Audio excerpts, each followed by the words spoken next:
The speeches of God in chapters 38 through 41 actually do not answer the question of why the righteous suffer, nor do they defend the justice of God. They are instead designed to bring Job to where he can, without sacrificing his integrity, withdraw his suit against God, and in doing so, also remain loyal to God. The story of Job's trials starts with a question: is it for nothing that Job fears God? The wisdom poem in chapter 28 picks up on this theme. After exploring the possible dwelling places of wisdom and not finding her, the poem concludes that God knows the place of wisdom. And behold, the fear of the Lord, that is wisdom, and to turn from evil is understanding. After the claims of knowledge by Job and the friends, the poem foreshadows Yahweh's speeches and Job's replies, and reminds us of what is at stake. Job has passed two tests, but if he is the man Yahweh had claimed, he must continue to hold the same attitude despite his continued suffering and the attitude of his friends.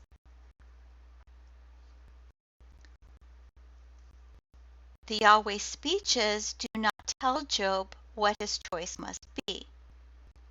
The first speech, however, removes knowledge as the basis of that choice and confronts Job with the one who is assumed to know, Yahweh.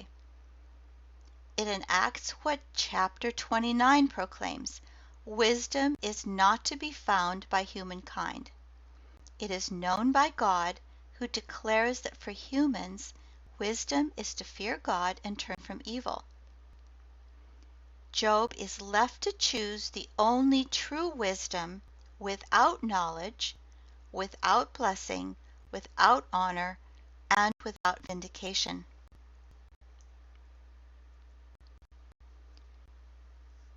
Yahweh does not answer the question, why do the righteous suffer? Because that is not really the question that the book of Job asks. The book is about a righteous sufferer, but not about the why, apart from the question that Job asks, which is God just? Even Job, when he asks why, is asking practical questions, not theoretical. What are the charges against me? Why doesn't God do justice in the world? The book of Job addresses the implications of righteous suffering rather than trying to explain it. Those implications are: how shall the upright man react in the face of undeserved and unexplained suffering? And what can one say about the justice of God in the face of undeserved and unexplained suffering? The arguments of the friends are also not about why, and it has often been observed by commentators that they fail as such, and that's because that is not their purpose. They are instead, in my belief, admonitions intended to convince Job to accept his suffering and in turn to God. The arguments of Elihu also do not try to answer the problem of suffering. Rather, they are defense of God against Job's accusations. So why doesn't Yahweh address the question of justice within the human realm in any overt or concrete way? And it is possible that the world is so complex that one can basically find arguments for any position one wants. But in addition, Elihu's speeches have already set out all of the arguments for the justice of God at the personal level, the community level, and the cosmic level. These are either intended as part of God's response. That has been one suggestion of many commentators, so that what Elihu says plus what Yahweh says moves Job to change his stance. Or Elihu's arguments fail to convince because Job's arguments about the cosmos and the presence of injustice in the world are not the real issue. Job uses his knowledge in these areas to support his central thesis, which is God is unjust in his dealings with Job. Whatever arguments are presented to him, there remains the fact that in his own eyes, he has been unjustly accused and punished, and it is this that is the basis of his lawsuit.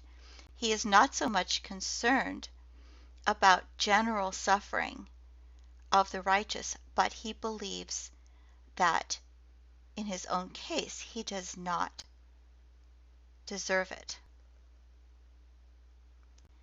But Job's point of view is not accurate. He, in fact, is innocent. God has asserted that right from the beginning. He is not being chastised or disciplined or corrected for any wrongdoing. He is being tested to see if his fear of God remains after all of the protection and reward he has been given is gone, or if his fear of God is after all conditional. Job's personal case cannot be addressed until he makes his choice. His choice is essentially the same as it was in chapter 2. Will he fear God and turn from evil, even though he has lost his possessions and his health, even though he doubts the justice of God?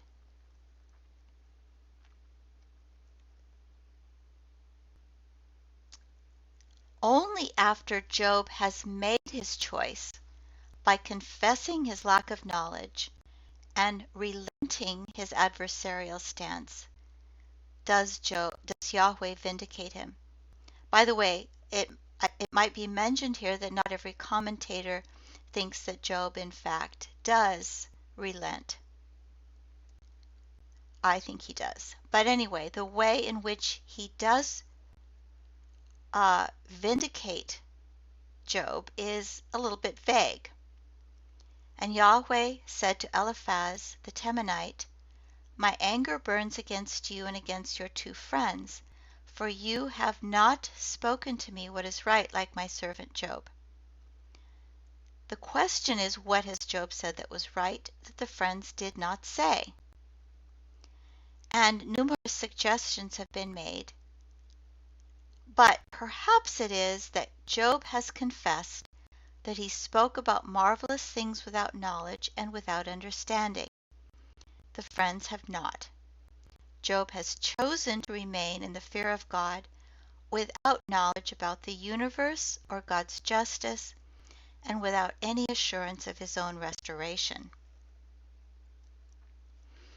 It is only after Job has prayed for his friends, again demonstrating his obedience and fear of God, that his fortunes are restored. Now that Job is shown to be innocent, his family and friends come to comfort him. The fact that Job's possessions are restored, some have found confusing and even offensive. For many, the whole purpose of the dialogue is to undercut the idea that the righteous are rewarded and the wicked punishment. And yet, the epilogue seems to restore that connection. And even worse, how can Job possibly be compensated for the suffering he has endured? How can one replace sons and daughters? In my view, the restoration of Job's fortunes is a necessary part of the story, whatever we may make of it theologically. Job's continued sufferings in chapter 2 create a sense of non-resolution and an atmosphere in which Job has the potential of moving away from his stance of resignation and acceptance. As long as he remains in the state of suffering, there is that potential. In order for closure to occur, Job must be restored to his former state. as depicted in chapter 1, 1 through 5. The resolution may have implications for the question of Yahweh's justice in this particular instance of Job's suffering. Yahweh had allowed Job to be deprived of everything except his life in the interest of vindicating Job's character. To continue to deprive Job, when Yahweh is the one who caused the deprivation, would be cruel and perhaps unjust.